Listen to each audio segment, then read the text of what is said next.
넵질 살루트입니다. 자, 저희가 오늘 나온 곳은 월성동인데요. 월성동은 대구에서 대표적인 제2의 학원가 라인이 있는 곳이고, 저희가 대표적인 또 주택가 상권이라고 볼 수가 있겠습니다. 또한 항아리 상권이기도 하고요. 자, 오늘도 상권 전문가 라이플님과 함께 월성동 상권 한번 돌아보도록 하겠습니다.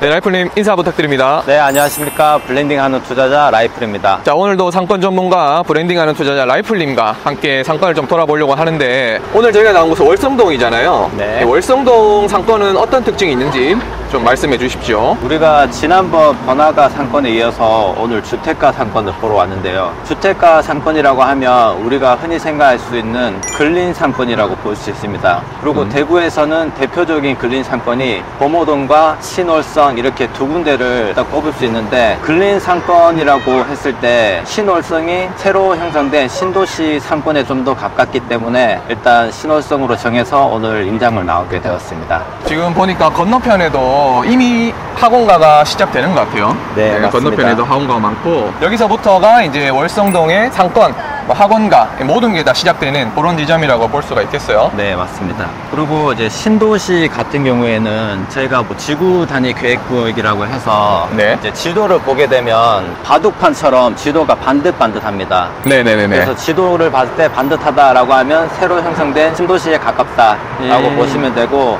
신월성 같은 경우에도 이제 상권이 월성의 이후로 고월성, 신월성이라고 부르는데, 신월성이라고 상권이 새로 만들어졌기 때문에 지도를 보시게 되면 반듯반듯하게 되어 있고요. 그리고 여기 같은 경우에는 준주거 지역입니다. 그래서 우리가 상권을 만들 때 상업지역이랑 뭐 주거지역 이렇게 나누기도 하는데, 여기는 준주거 지역이라서 중간에 준주거 지역으로 상권들이 만들어져 있고, 주위에 2종 주거지역, 3종 주거지역 해서 아파트로 둘러싸여 있는 완벽한 항어리 상권이라고 보시면 돼요. 그리고 이제 가장 큰 특징이 이제 나중에 둘러보시겠지만, 항아리 상권의 특징은 우리가 알고 있는 모든 프랜차이즈들이 거의 다 있다고 보시면 돼요.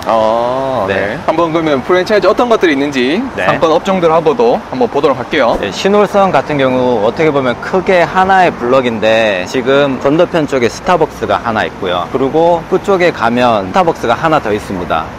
그래서 우리가 번화가나 뭐 수도권이 아닌데 그냥 네. 지방의 한 근린 상권 안에서 스타벅스가 두 개인 경우가 정말 드물지 않습니까? 맞아요, 드물어요. 그것만으로도 여기에 수요가 풍부하다라는 거를 알 수 있을 것 같아요. 자, 그리고 여기 앞에 붕어빵이 있어요. 또 여기 옆에는 호떡도 있고요. 소위 이제 붕세권 이런 거를 찾아서 가면 유동인구 많은 곳을 찾아갈 수 있다, 이런 말이 있잖아요. 네, 우리가 이제 상권을 보거나 상가를 둘러볼 때 보시면 붕어빵 가게나 아니면 노점이나 호떡 가게들, 네. 그리고 학습지 전단 영업을 하시는 분들이 그렇죠. 있는 위치들이 있어요. 네. 그런 위치들이 보면 수요가 가장 많은 위치에 그분들이 가장 위치를 잘해서 영업을 하고 있다고 보실 수도 있어요.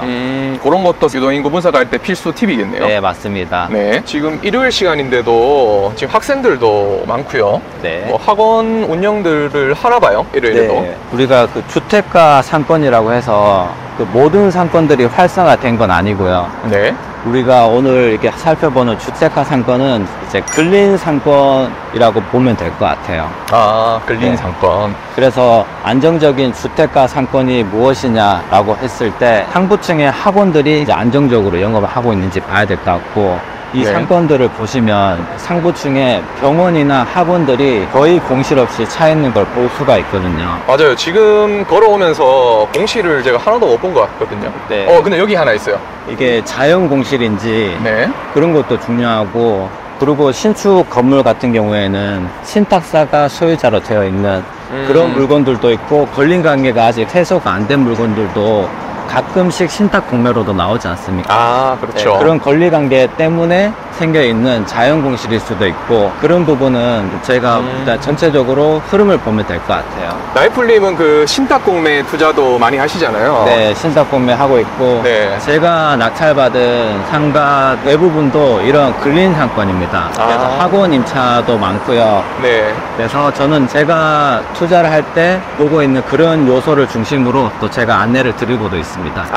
그럼 저 입지비밀 구독자분들께도 그런 신탁공매에 대한 이야기 있는지 좀 네. 궁금하신 분들 많을 것 같거든요. 네. 그런 것도 한 번씩 좀 풀어주시면 좋을 네. 것 같아요. 네. 제가 지난번 그 번화가 상권부터 이제 임대료를 계속 얘기하고 있는데 그 임대료가 실제 상권을 이루는데 가장 중요한 요소이기도 합니다. 그리고 이 근린 상권 같은 경우에는 가장 특징적인 게 임대료가 10만 원에서 15만 원 사이로 거의 정해져 있어요. 그래서 임대료가 여기는 신월성이지만 뭐 김포 한강 신도시나 아니면은 저희 전국에 새로 생긴 신도시들이 많잖아요. 네. 임대료가 10만 원에서 15만 원 정도 거의 일정하게 정해져 있게 합니다. 임대료가 코너이거나 아니면 전면이 넓거나 후면이거나에 따라서 약간의 차이는 있지만 임대료가 그 정도로 형성되어 있고, 상권이 좀 안정적인 상권이냐라고 볼 때 일단 저는 투자를 할 때도 이제 적용하는 게 평당 1층 임대료가 평당 10만 원 이상이 되어야지 2층이나 그 상부층도 안정적으로 임대료가 형성되기 때문에 그 기준을 보고 있습니다.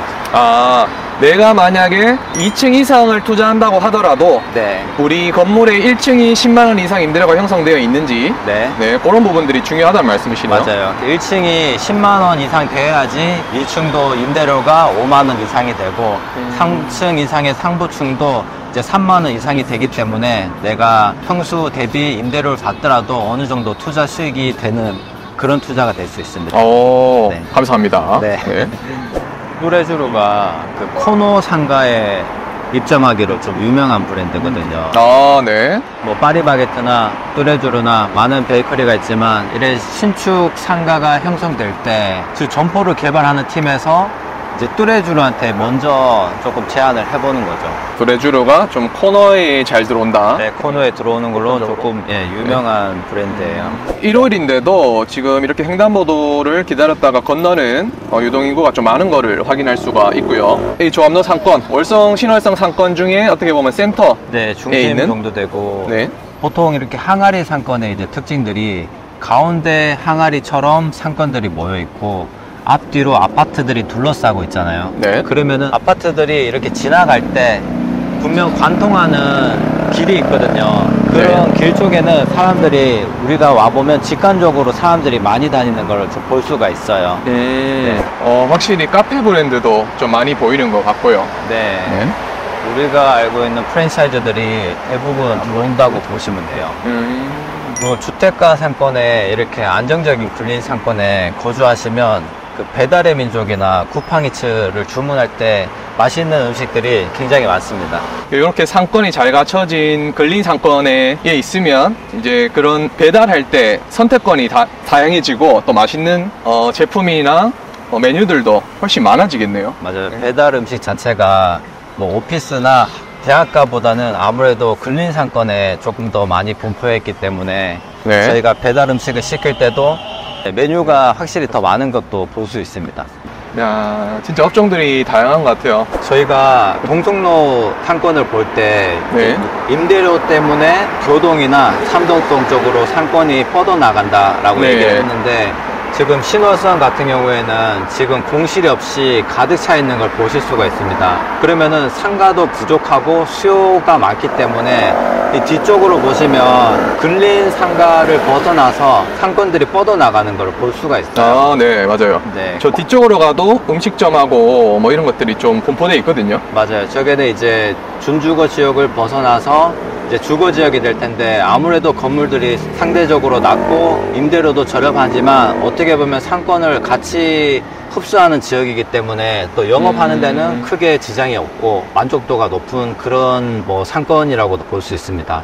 자, 그리고 이렇게 상권이 잘 잡혀있는 이런 실거주하기 좋은 월성도 같은 경우에는 소위 말해서 전세가율도 높습니다. 매매가와 전세가의 그 비율을 얘기하는 건데, 지금 대구 시내 일반적인 아파트 비율이 한 50%에서 60% 그 정도에 형성이 되어 있는데, 월성동 같은 지역은 한 70% 정도로 형성이 되어 있다고 생각하시면 돼요. 예를 들어서 호갱노노 같은 어플을 통해서 확인을 해보시면 월성동 주변 월성 푸르지오나 아니면 주변 다른 단지들을 한번 비교를 해보시면 한 70% 정도에 형성돼 있다라고 확인하실 수가 있습니다. 자, 그리고 저희가 길을 건너왔는데 아까 초반에 말씀드린 대로 스타벅스가 여기 하나 더 있어요. 네. 요 라인에 스타벅스가 2개가 있는 경우 흔치 않은 경우인데 하나 있는 걸로 봐서 확실히 유동인구와 뭐 상주인구 여러 가지 풍부하다, 활성화돼 있다, 네, 이렇게 볼 수가 있을 것 같아요. 네. 자, 저희가 갑자기 비가 와가지고 지금 차 안으로 지금 들어왔어요. 네. 그래서 차 안에서 아까 못한 얘기들 좀 이제 나눠보려고 하는데, 우선 저희가 들어오면서 목이 말라가지고 커피를 좀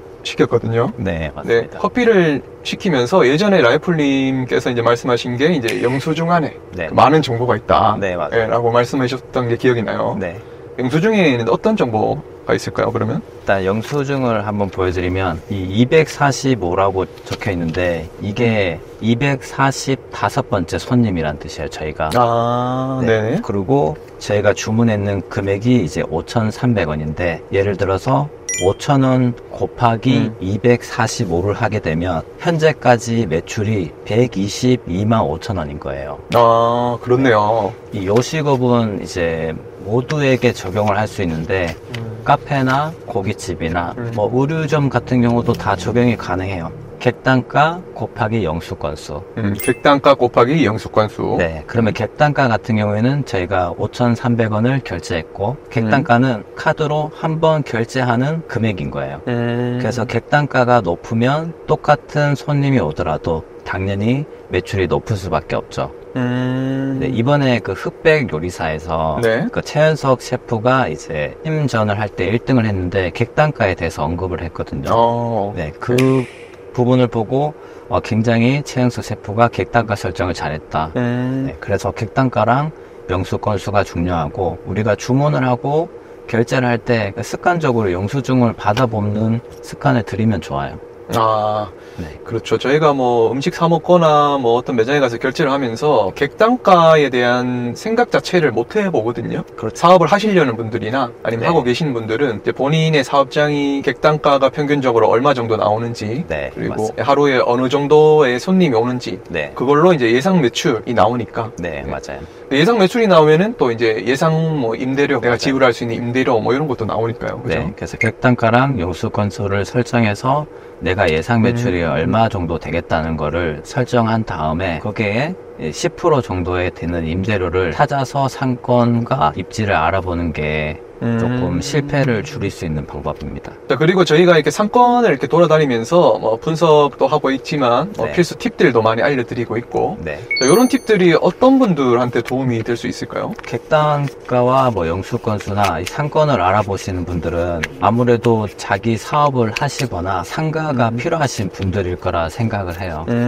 보통 자기가 어떤 사업을 하고 싶다라고 하면 그 사업에 관해서만 고민을 하시는 경우가 많은데 그렇게 자기 사업을 하시려고 하시는 분들도 결국에 가장 먼저 부딪히는 숙제는 부동산이라고 생각을 하거든요. 그 부분에 대해서는 어떻게 보면 전혀 준비가 안 돼 있는 경우가 많았고 그런 분들이 좀 도움이 될 것 같아요. 아까 신탁 공매 얘기가 잠깐 나왔는데, 네. 라이플님께서는 이제 신탁 공매로 이제 여러 차례 좀 낙찰을 받으시고 진행을 하고 계시잖아요. 네, 신탁 공매로 대부분 낙찰 받았고 네. 나머지는 또 공매로도 받고요. 네, 그래서 어쨌든 직장 다니면서 이제 공매 같은 경우에는 온라인으로 입찰을 하기 때문에 네. 법원에 직접 가야 되는 경매보다는 공매를 좀 많이 활용했던 것 같아요. 야, 그러면 그걸 다 낙찰을 받아가지고 어떤 식으로 이제 수익을 내고 이제 세팅을 하고 있는지도 이제 궁금해지는데, 그거는 이제 앞으로 좀 네. 차차 알려주시면 좋을 것 같아요. 네, 제가 지금 상권을 계속 이렇게 달로트님과 달리면서 이렇게 설명을 드리고 있잖아요. 이게 제가 투자자 관점에서 보는 제가 조사할 때 고민했던 방법이기도 하거든요. 투자를 할 때는 제가 임대인이 되었을 때는 임차인이 저의 수요가 될 거고요. 임차인 분들은 또 손님들한테 영업을 하기 위한 또 다른 수요가 있을 거기 때문에 이 모든 것들이 잘 맞았을 때 상권이 안정화되고 안정적인 임대료와 그런 것들이 이루어지는 것을 많이 경험했기 때문에 그런 부분으로 제가 상권을 좀 안내드리고 있다라고 말씀드릴 수 있을 것 같아요. 아, 네. 감사합니다. 네. 자, 이렇게 오늘 저희 월성동 상권, 전형적인 주택가 항아리 상권을 한번 살펴봤습니다. 자, 오늘 이렇게 상권 분석하는 요령 그리고 필수 팁들도 함께 좀 알려드렸고요. 도움이 좀 되셨으면 좋겠습니다. 자, 다음 저희가 찾아갈 상권은 바로 오피스 상권입니다. 오피스 상권은 과연 저희가 어디로 가게 될지 다음 영상을 통해서 확인해 주시면 될 것 같습니다. 자, 그럼 오늘 영상이 좋으셨다면 구독 그리고 좋아요 눌러주시고요. 저희는 또 다음 영상에서 뵙도록 하겠습니다. 감사합니다.